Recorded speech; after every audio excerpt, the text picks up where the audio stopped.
Mesdames, Messieurs, il y a une assertion qui dit tout change, tout évolue. Seuls les imbéciles ne changent pas. Tout change, tout évolue.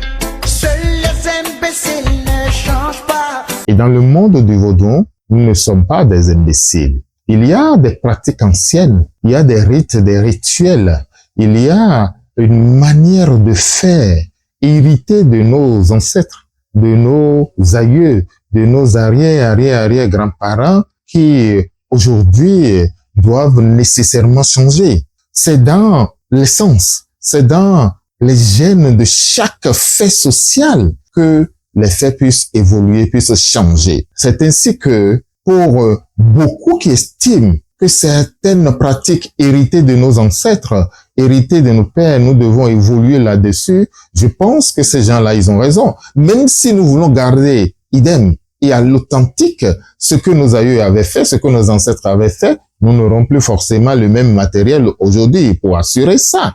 Nous n'avons pas dit pourquoi est-ce qu'aujourd'hui, nous ne nous éclairons plus à l'huile rouge et que nous ne faisons plus nos feux avec deux pierres et tout. Nous ne nous posons pas de questions lorsqu'il s'agit d'évoluer sur ces plans-là. Nous nous éclairons au néon, à l'électricité et tout.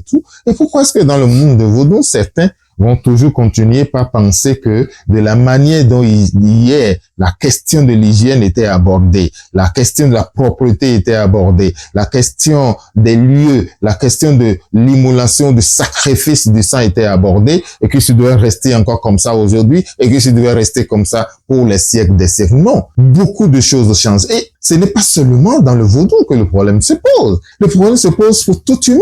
Le problème se pose et s'est déjà posé pour toutes les religions de ce monde. Regardez tous les changements, toutes les modifications qu'il y a eu dans les religions dites révélées ou dites établies. Il n'y a pas si longtemps que cela, certains officiants faisaient dos aux fidèles pour célébrer le divin. Mais aujourd'hui, on fait face à ces mêmes fidèles pour célébrer. Il y a eu des modifications, des transformations, des évolutions majeures, fondamentales dans la pratique des rites, dans tout le monde, dans toutes les obédiences possibles. C'est ainsi que dans le vaudou, je lance un appel solennel déjà à ceux qui estiment qu'il faut davantage d'hygiène pour la santé publique, qu'il faut davantage de propreté, qu'il faut davantage de changement. Je leur dis, continuons sur cette lancée, c'est nous qui avons raison. Pour les autres, qui, pour des raisons totalement compréhensibles, continuent de dire, nous n'avons pas hérité ça de nos ancêtres, nous allons répliquer exactement ce que nos ancêtres ont fait.